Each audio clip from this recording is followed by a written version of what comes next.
Tuhan,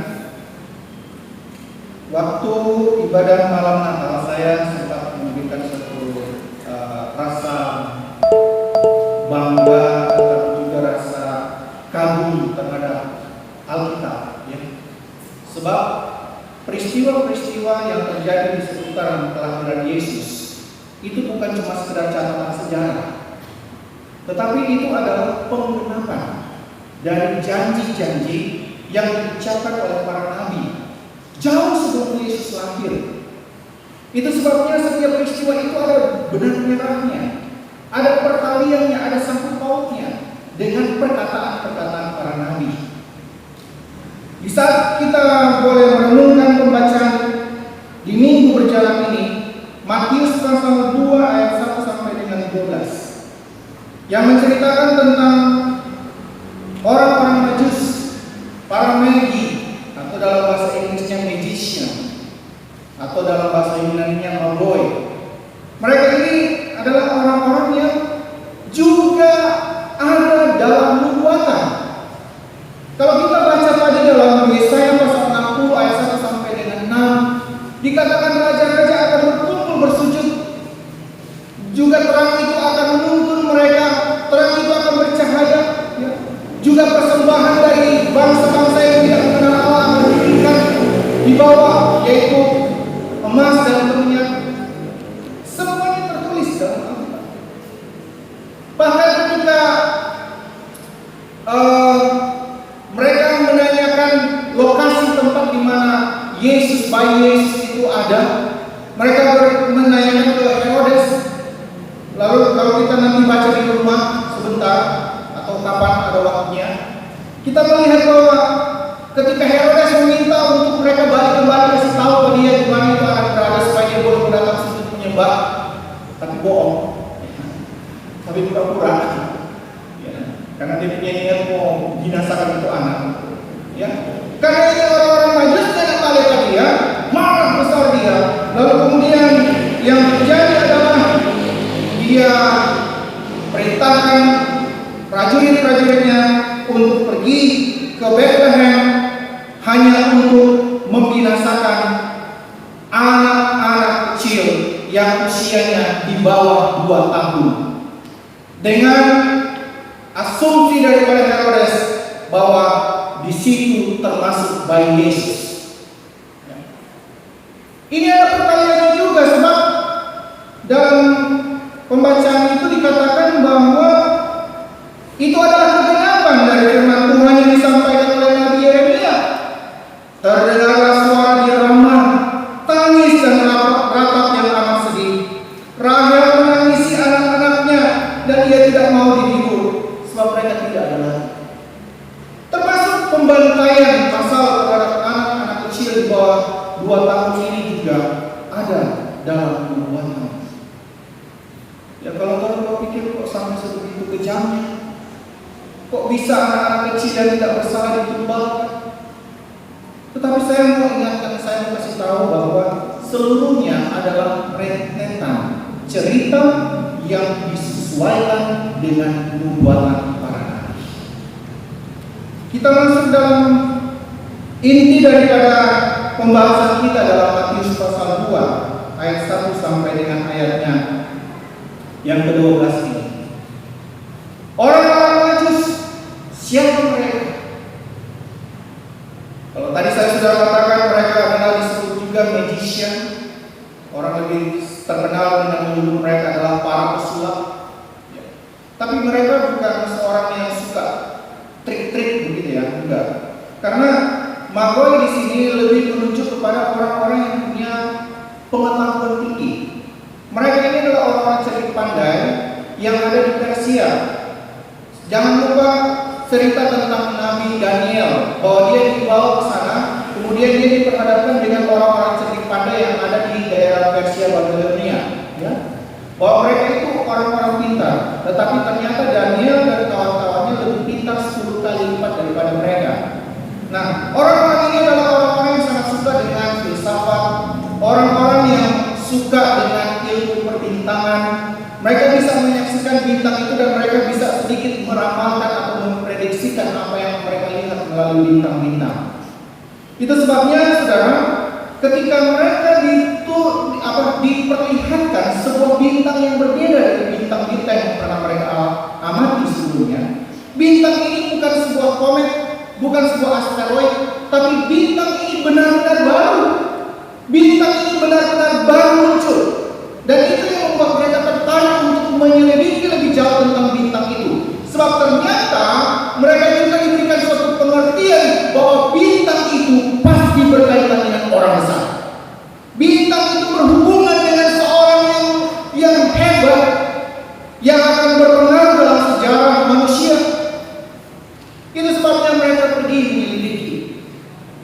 Ada dugaan bahwa jalan antara Persia di sekitar Iran menuju ke Yerusalem pada waktu itu membutuhkan kurang lebih 8 sampai 2 atau 3 minggu perjalanan untuk sampai di situ. Jadi mereka memang benar-benar serius untuk melihat dan mengikuti bintang itu. Secara supranatural, bintang itu tidak hanya diam di tempat. Ketika mereka berjalan, bintang itu juga berjalan. Sehingga bintang itulah yang menjadi tanda atau petunjuk di mana orang yang sedang mereka cari itu. Yang jelas orang itu orang besar. Nah, saudaraku yang dikasihkan berkat Tuhan, menarik dari pembacaan kita adalah ketika mereka sudah sampai di Yerusalem, ternyata bintang itu berhenti bersinar. Sepertinya bintang itu hilang. Itu sebabnya mereka tanya kepada Herodes dan seisi istana. Dalam pembacaan kita tadi disebutkan ayat yang ketiga, Herodes dan seluruh istananya atau di Yerusalem, mereka terkejut mendengarkan pertanyaan dari orang-orang Majus ini. Ada beberapa hal yang membuat mereka terkejut. Yang pertama, kedatangan orang Majus sendiri itu di luar dari prediksinya mereka. Sebab orang Majus yang selama ini kita tahu itu jumlahnya ada berapa orang? 3, ya. Dari mana kita tahu ada 3 orang? Karena ada orang masing-masing mempersembahkan apa? Emas, kemenyan, dan mur. Tapi yang membuat mereka terkejut bukan karena 3 orang ini. Sebab orang-orang Majus ini mereka jumlahnya bukan 3 orang. Mereka lebih dari itu. Alasannya begini, saudara. Karena zaman dulu untuk melakukan perjalanan atau untuk melakukan suatu pengiriman barang, mereka itu butuh orang yang banyak.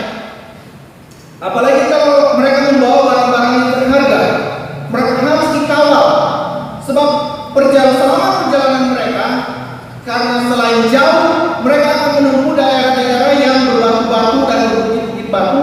Di situ adalah kesempatan untuk para penyamun datang untuk mencegah mereka dan merampok barang-barang bawaan mereka. Itu sebabnya orang-orang Majus yang datang di Yerusalem waktu itu banyak, dan itu membuat gempar Yerusalem saking banyaknya orang. Dan unta-unta yang datang ke tempat itu melewati Yerusalem, lalu kemudian juga dengan barang-barang yang mahal yang mereka persembahkan. Saya tidak percaya kalau persembahan emas, kemenyan, dan mur itu yang seperti digambarkan di drama-drama Natal anak sekolah minggu cuma besarnya seperti ini, saudara. Tidak, saya tidak percaya bahwa apa yang mereka bawa itu benar-benar pemberian sebagai sesama raja. Tradisi raja-raja zaman dahulu, kalau dia mau berkunjung ke daerah atau raja lain, maka dia wajib membawa peti atau persembahan. Dan persembahan itu bukan cuma kecil jumlahnya, banyak jumlahnya. Ya. Kemudian yang membuat keterkejutan daripada Israel, selain banyak orang yang datang waktu itu, bahwa ini mereka dikejutkan dengan berita ada seorang raja, yaitu Raja Yahudi yang baru dilahirkan. Berita ini asing bagi mereka, apalagi untuk sekelas Raja Herodes. Dia adalah tipikal orang yang maniak dengan kekuasaan. Dia sangat suka dengan kekuasaan. Saking begitu kecanduan dengan kekuasaan, dia gak pusing, anak istrinya pun dia bunuh. Kalau ada yang dia, siap-siap untuk lawan dia, mati ditangkap. Saudaraku, Herodes yang mendengar ini tentu ada rasa keterkejutan. Kalau dalam terjemahan bahasa Inggris ini dikatakan dia sangat ketakutan karena ternyata ada raja orang Yahudi yang kehadirannya pun itu dituntut oleh sebuah penampakan alam. Nah, saudara, tradisi pemuja-pemuja Allah zaman dulu ya, mereka itu percaya kalau seseorang itu ada tanda-tanda dari langit, maka orang itu benar-benar istimewa. Apalagi kedatangan orang-orang Majus ini dituntun oleh tanda bintang yang bersinar terang dari langit. Ini sudah suatu pertanda bahwa langit telah mentakdirkan ada seorang besar yang lahir. Dan bagi Herodes, dia itu kita bisa ingat. Kehadirannya mengancam kehidupan kita. Itu sebabnya dia pura-pura tanya kepada orang Majus, bagaimana soal itu bintang ada tuntun? Kok bagaimana dengan anak itu? Kalau mau disebut kuda apa di sana? Balik nih, kau kasih tahu sama kita supaya kita juga mau datang sujud menyembah kepada dia. Tapi bohong, karena dia punya rencana untuk membinasakan dengan tangannya sendiri anak yang akan menjadi raja orang Yahudi itu. Saudaraku yang dikasihi dan berkati Tuhan, mari kita melihat upaya yang dilakukan oleh orang-orang Majus ini. Perjalanannya cukup jauh dan sangat melelahkan. Ya, mereka juga bisa mempertunjukkan kepada kita sebuah keinginan, keseriusan, kesungguhan untuk benar-benar mencari tahu tanda bintang itu, anak yang mana itu dia. Nah, sedikit saya mau kasih tahu bahwa ketika mereka berjumpa dengan Yesus kecil atau bayi Yesus, itu bukan bayi yang sama seperti gembala-gembala, ya, yang dilihat oleh gembala-gembala pertama kali dia lahir. Tetapi karena mereka butuh perjalanan yang cukup panjang, jadi anak itu sendiri diperkirakan ada usia sekitar 1 bulan sampai dengan 5 bulan. Ya, ada usia 1 sampai dengan 5 bulan. Sehingga Yesus sudah cukup besar, bukan infant lagi, anak kecil yang ada di palungan. Dan tempatnya pun sudah bukan lagi di kandang domba. Atau yang saya jelaskan waktu malam Natal, itu adalah Migdal Eder, menara Tower of the Flock, artinya menara kawanan domba. Bukan di situ lagi, tapi sudah di rumah. Sebab Yusuf dan Maria adalah orang Bethlehem. Walaupun mungkin karena ekonomi atau karena satu eksodus mereka untuk mencari nafkah, mereka pindah ke Nazaret, ya. Dan sepertinya Yusuf juga soalnya ada harta warisan di situ, tapi dia pasti punya saudara-saudara di situ. Ya. Nah, saudara yang dikasihi dan berkati Tuhan, ketika orang-orang Majus ini telah berjumpa dengan Yesus, waktu mereka keluar dari Yerusalem, menarik sekali bintang itu muncul lagi. Nah, ini menjadi suatu tanda seperti tanda stop, tanda jeda. Kenapa bisa ada peristiwa ini? Kenapa itu bintangnya terus bertutur sampai ke Bethlehem? Kok mesti singgah ke Herodes?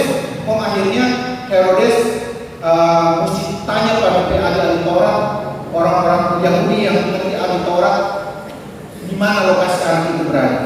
Karena tujuannya tadi itu, saudara, bahwa Herodes telah ditetapkan Tuhan untuk menjadi orang yang membantai anak-anak kecil yang ada di Bethlehem pada waktu itu.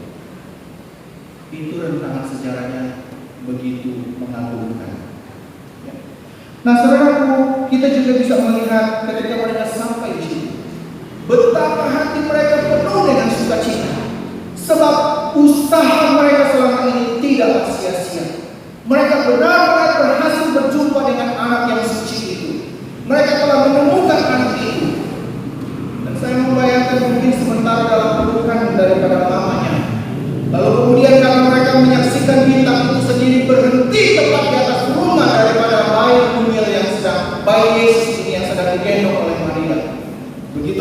seluruh dari unta mereka masing-masing yang mereka lakukan pertama kali adalah mereka sujud menyembah kepada bayi itu. Sebab apa yang ditunjuk oleh langit benar-benar terjadi dalam kehidupan mereka.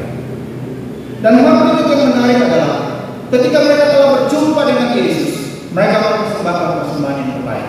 Itu sebabnya saya katakan tadi, pemberian mereka itu adalah pemberian untuk raja-raja. Jadi tidak sedikit persembahan yang mereka berikan. Emas, kemenyan, dan mur itu adalah benda-benda yang sangat mahal waktu itu.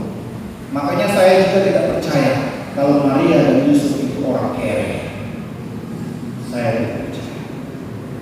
Sebab mereka mendapatkan persembahan yang bagus-bagus dari para Majus. Lalu ketika mereka kembali, di sini lagi terlihatlah sebuah keteguhan hati daripada orang-orang Majus. Mereka mendapatkan mimpi supaya jangan kembali kepada Herodes. Yang mungkin tidak dijelaskan apa maksud mimpi itu, tapi nanti setelah mereka kembali ternyata mimpi itu punya pengaruh. Sebab kalau sampai mereka harus kembali ke Herodes waktu itu, Herodes dengan cepat-cepat akan datang ke tempat itu dan langsung membunuh bayi Yesus. Tapi ada waktu, ada jeda yang Tuhan izinkan untuk Maria dan Yusuf. Mereka punya kesempatan lari ke Mesir sebelum terjadi pembantaian di Bethlehem. Ini semua sudah dibuatkan. Sedangkan penyingkiran ke Mesir saja, di situ dikatakan dan hal itu terjadi di sana hingga Herodes mati. Hal itu terjadi supaya genaplah firman yang difirmankan Tuhan oleh Nabi, dari Mesir kupanggil anakku. Itu ada firman-Nya juga di masa lalu. Nah, saudara, apa yang kita dapatkan dari berita ini, saudara? Nah, kalau kedua ini apa yang kita akan dapatkan? Kalau dalam tema diberikan dedikasi paripurna bagi Yesus, ini artinya memberikan suatu bentuk penyembahan, suatu bentuk penghormatan dari orang-orang percaya kepada Kristus. Saya sudah katakan tadi, jangan berpikir bahwa Yesus itu atau saudara sudah membayangkan Yesus yang ada di palungan. Yesus bukan lagi seorang anak yang di palungan. Hari ini dia ada duduk di sebelah kanan Allah Bapa. Dan saudara harus tahu bahwa bentuk penghormatan dan penyembahan kita kepada Yesus harusnya sungguh-sungguh. Sebab kitab Wahyu pasal 17 mengatakan dia akan datang kembali sebagai Tuhan di atas segala Tuhan, Raja di atas segala Raja. Ini menjadi pertanyaan penting untuk kita. Ketika dia akan datang kembali, apakah hati kita siap untuk menghormati, menyembah dia sebagai Tuhan di atas segala Tuhan, Raja di atas segala Raja? Itu sebabnya kehidupan kita di muka bumi adalah sebuah latihan, sebuah tempat di mana kita belajar untuk menghormati Yesus. Saya juga telah katakan dalam doa tadi, kita dalam pengetahuan kita tentang Yesus, bagi kita yang sudah tahu masih merasa kurang. Harusnya kita merasa menggebu-gebu untuk mengetahui siapa Yesus itu. Saudara jangan hanya cepat merasa puas bahwa saudara percaya Yesus telah menyelamatkan dosa-dosa saudara. Saudara harusnya bertanya-tanya lebih dalam lagi, untuk apa Yesus harus saya sembah sebagai Tuhan dan Raja? Sebab memang hanya Dia yang bisa memberitahukan kepada kita kebenaran tentang kehidupan setelah kematian. Semua kita pasti akan mati. Saya pernah berkatakan bahwa kerinduan Tuhan dari dulu tidak berubah. Waktu Tuhan menjadikan Adam dan Hawa, manusia itu, yang mereka lakukan setiap hari di Taman Eden itu adalah mereka berjalan bersama-sama dengan Tuhan. Karena Kejadian pasal 3 dikatakan waktu mereka sedang makan buah terlarang itu, kemudian mereka mendengar bunyi langkah Tuhan, mereka bersembunyi karena mereka takut. Kemudian Tuhan tanya, Adam, di manakah kamu? Dan dia mengaku, ketika aku tahu engkau ada di taman ini, aku takut, aku bersembunyi sebab aku terancam. Dosa memisahkan kita dari Tuhan. Padahal rencana awal Tuhan bagi kita manusia adalah berjalan bersama-sama dengan Dia.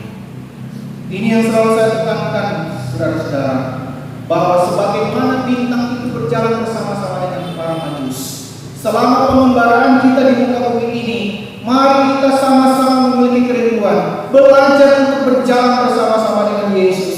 Karena pengertian akan Yesus tidak cukup hanya sebagai penebus dosa. Pengertian akan Yesus tidak cukup hanya sebagai pengampun dosa-dosa kita. Sebab sekarang masih banyak juga orang-orang Kristen yang katanya menyebut Dia Kristus, katanya menyebut Dia Tuhan, tapi masih mengkiri kekuasaan Tuhan. Matius pasal 7 pernah menegur kita semua. Pada zaman terakhir nanti akan banyak orang yang berseru kepada Tuhan. Tuhan, Tuhan, bukankah saya berbuat demi nama-Mu? Bukankah saya menyembuhkan demi nama-Mu? Bukankah saya mengusir setan-setan demi nama-Mu? Saudara, saya mau kasih tahu, ini berbicara tentang pelayan-pelayan Tuhan. Kalau pelayan-pelayan Tuhan saja sampai Tuhan bilang, "Enyahlah engkau berbuat kejahatan, aku tidak pernah mengenal kamu." Padahal mereka sudah melayani Tuhan. Bagaimana dengan kita? Ini pelayan-pelayan Tuhan. Itu sebabnya ketika diberikan tanggung jawab, saya juga harus beri peringatan kepada para pelayan Tuhan. Ketika saya dan saudara-saudara diberikan tanggung jawab yang besar untuk melayani Tuhan, saya selalu bilang, melayani Tuhan adalah sebuah kehormatan, tapi melayani Tuhan bukan untuk mencari identitas. Melayani Tuhan adalah suatu kebanggaan kita karena Tuhan telah memberikan yang terbaik bagi kita. Itu sebab jangan kotori pelayanan dengan motivasi-motivasi keliru. Jangan sampai Tuhan berkata, kita tidak kenal Tuhan. Biar datang membuat kejahatan. Walaupun dengan berbuat, walaupun dengan melayani, walaupun dengan sembuhkan orang sakit, walaupun dengan mengusir setan. Nah, kalau nanti hidup tidak sesuai dengan nanti panggilan sebagai seorang pelayan Tuhan, jangan pernah mimpi. Saya harus katakan sebagai seorang hamba Tuhan. Karena kita punya tanggung jawab besar.